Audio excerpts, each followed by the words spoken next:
This lesson is on polynomial identities and using polynomial identities, which are true statements about polynomials, in order to expand and simplify polynomials or to factor them. So first of all, you got to recognize that there are patterns to these. Like this one has 3 terms, and each of these have 2 terms. You're going to look for that kind of information to spot which pattern you're going to be using. So first of all, a squared plus 2ab plus b squared factors into a plus b, which is the quantity a plus b, that quantity squared. Notice it's the first one squared, it's the last one squared, then you multiply these two together and double it to get the middle term.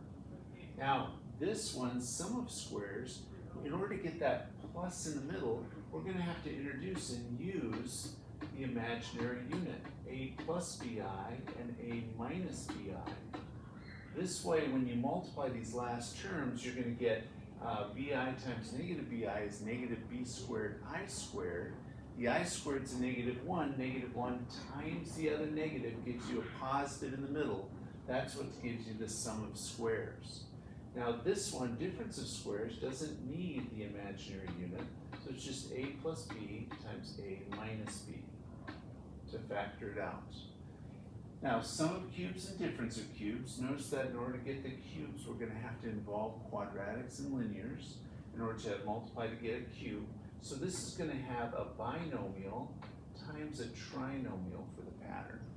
The first binomial is just going to be the a plus b without the exponents. The next trinomial starts with squaring that a, so a squared. If this is a plus, it changes it to a minus in the pattern in the middle. And then I multiply a times b. And then I end it with a plus b squared, which is what we always have when we have the last term is always positive b squared. Now notice on this that the binomial times the trinomial, there's a pattern to it, but this middle term does not have the 2 that one has. That's an important distinction between those. Now this next one, the difference of cubes, it's going to be a binomial times a trinomial. And when we do this, we're going to have instead an a minus b here, then square the first term, a squared, and then we're going to multiply the a times the b, we have ab, but this time we have a minus here, it becomes a plus, and then the last one is always plus b squared. So that's our pattern for those. So we're going to try to spot those when using it to expand out, simplify, or to factor. So let's look at some examples. The first one is I want to expand out this polynomial. So notice it's a perfect square. So I'm going to use my pattern to square the first term, which is 4x squared. I'm going to square the last term, which is a positive 64. And in the middle, I multiply the 2 of them and double it. So 2x times -8 is -16x. Doubled is -32x.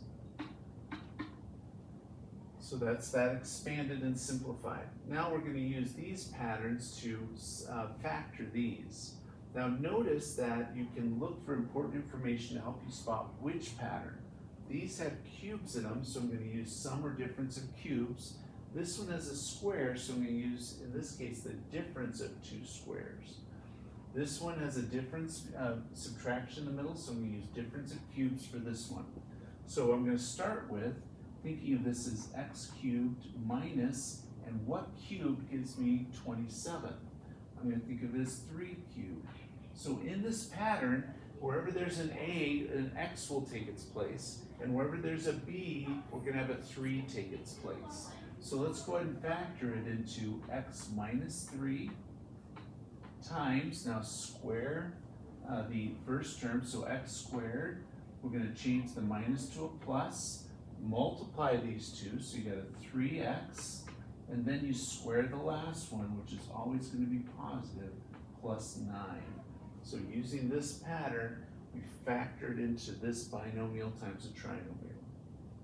This one has a cube. It has a plus sign in between. I'm going to use the sum of cubes. I'm going to think of this as a 2y cubed because 2 cubed is 8, y cubed is y cubed. And then I'm going to think of this as a 5 cubed, because 5 cubed is equal to 125. So those would be my a is 2y, my b is going to be 5, and they'll just replace it in the pattern.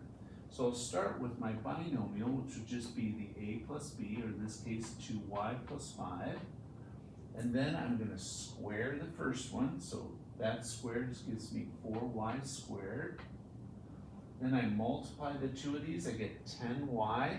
This plus turns into a minus here, so negative 10y.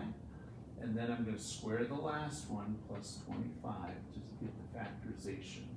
So this factors into this binomial times a trinomial. Now, let's go and do the last one. Notice it has a square in it. It's the difference of squares. So I'm going to list it as the first one is 6r. I'm going to put plus the 7, the square roots, and then 6r minus the 7. Just do each of them square rooted and have a plus and a minus for the pattern.